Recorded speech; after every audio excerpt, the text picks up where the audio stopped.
Hello to everybody that crashed on an alien oceanic planet, and welcome to this video. Today, with my thrown together cosplay that I will show a full outfit photo here, we are talking about one of my favorite video games, Subnautica. And I will be sharing what I believe is the true scariest part of the game. Some people may say it's the large, terrifying leviathans you come across, or the endless void, deeper than the Mariana Trench once you get past the main map of the game, or even the Kharaa bacterium infecting the planet. But I'm here to tell you that the scariest part of the game is something most people didn't even notice or think much about in their original playthrough. Now, with all of that in mind, get in your sea moth and hit that subscribe button, or you will be eaten by a leviathan, and let's just get into it. Now, throughout the game, you will get a few moments of true fear by the leviathans, especially with your first experience, the Reaper Leviathan. A roar and long tail in the distance as you realize that before you saw it, it saw you, and it will destroy both you and your sea moth if you brought one. And I think the second most terrifying, and my personal favorite if you can't tell, is the Ghost Leviathan.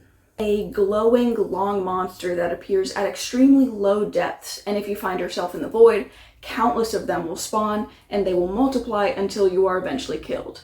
You also learn in the game that some other life pods from the crash that got you on the planet in the first place sank into these depths, with no chance of survival, immediately straight into the void as they just get eaten alive by ghost leviathans. And throughout the active lava zone, most people don't find this leviathan as scary, but the sea dragon is actually very notable, as we learn in the game that a sea dragon leviathan actually destroyed a research facility that was holding the Kharaa bacterium because they had taken its child, and this spread the entire sickness around the planet. And even though we don't see it in the game, there was actually a moment in time where the sea dragon would have a much more important role to the ecosystem. Rather than the Reaper Leviathan being this big, invincible apex predator, the sea dragons had a hole that connected to the active lava zone that is now blocked by the Aurora when it crashed, that they would rise out of to actually eat the Reaper Leviathans as a food source. But let's get back to the Kharaa bacterium for now. This sickness is almost an extraterrestrial version of the Black Plague, with glowing boils and cysts slowly leaching off the carrier's body and multiplying until the creature or person gets their life taken away as it slowly kills them in around 2 weeks' time. And these creatures slowly wading the water in constant pain with no choice but to spread this infection to the life around them, and trust me, humans know way too well what that's like. But among this deadly sickness and these large, hungry creatures ready to swipe at you at moment's notice, there's actually one thing that is still scarier. You find a cure for this sickness with the intelligent Sea Emperor Leviathan and bravely face the other underwater giants, you must collect resources to craft and build shelter, food, transportation, tools, and weaponry. Also provided a tablet used to collect information, listen to recordings from deceased shipmates, and access your inventory. Once you finally survive this constant liquid hellscape and build a spaceship to go home, you feel at peace, until you hear a single sentence after the credits. Welcome home to Alterra. Permission to land will be granted once you have settled your outstanding balance of 1 trillion credits. When you finally arrive back to Alterra Corporation, believing that you are safe, you're told that every single item you found, created, and fixed is now Alterra property, and you owe 1 trillion credits that you have to pay before you are allowed to even land. Now, you may think this is a joke and just some silly, haha, I got you video, but I'm being serious. Of course, the person that's stressed up like Blue Shrek is gonna mess with you. But actually, we find out through a few tablets and one-liners throughout the story that the Alterra Corporation set off on this mission with millions or billions, hell if not trillions, of investors' dollars for this failed expedition on the Aurora. Even when losing contact with the ship after the crash, they were more worried about the loss of money and investors than the safety of the people on the ship. Now, when you've finally gotten out of this alien planet, they charge you a ridiculous fee and say they now own everything valuable you picked up throughout the fight of your life. And going into the sequel, DLC, add-on, whatever Subnautica Below Zero is, which is set 2 years after the original game, the main character of the first game isn't even praised as a hero and is barely even mentioned other than the fact that the virus is now gone. I mean, hell, for all we know, he's still floating in orbit, or even became a criminal due to being unable to pay this debt when he literally had to go through hell and back. And, once again, speaking of Subnautica Below Zero, we learned that the Alterra Corporation owns 9% of all phase gates, which means that they have more access to basically like teleport around different solar systems, if that makes sense.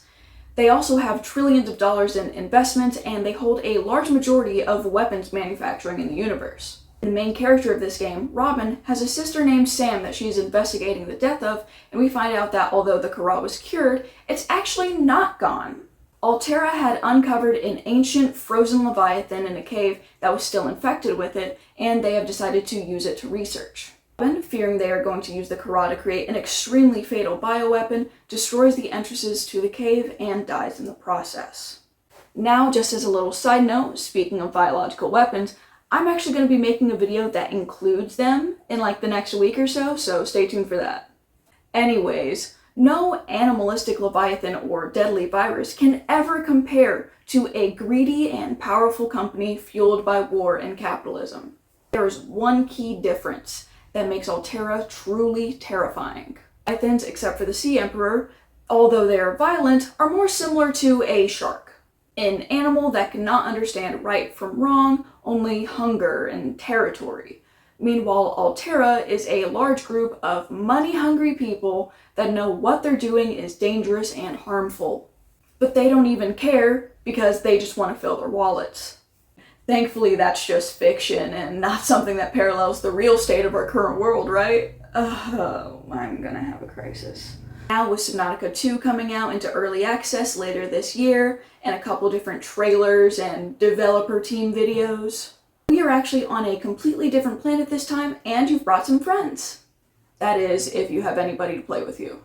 But from what we know, this is supposed to be a mission, assumably by Alterra, to find a more habitable planet. I am assuming because of climate or something ruining the world that Alterra did, and now they're trying to funnel money into a solution instead of just stop being evil. And when you actually land on the planet, you find out that it is a terrible, horrible, dangerous planet with a bunch more sea creatures to be afraid of. I'm super excited to figure out what this octopus squid colossal thing is, because I love squids and octopi, and like they're just so cool. Like all the tentacles, and they can be cute sometimes. And I was so like freaked out by the warpers, and I really liked like the tendrils of the Sea Emperor and the Sea Dragon. A lot of people with the Gargantuan mod really liked doing like the whole like frills coming out of the back whenever it did the huge landing. So kind of having a similar deep sea creature like that, I think is going to be really cool. And honestly, I'm not gonna lie, with all of the Gargantuan mods coming out, I feel like the developers for Subnautica 2 were probably like, we can't go back on that planet because everybody's gonna be asking for the freaking Gargantuan. That would just break the game if we included it. But I am so excited to see what this next planet holds, and if we can uncover even more evil, greedy things that Alterra has been doing, because I saw those scanners. I know what Alterra property looks like. I'm a nerd! But for now, comment down below what scared you the most about this game, or even something that you loved, and while you're down there, hit that like button to give me that sweet, sweet dopamine to keep making these videos. But for now, I'm gonna go walk into the ocean. Bye bye!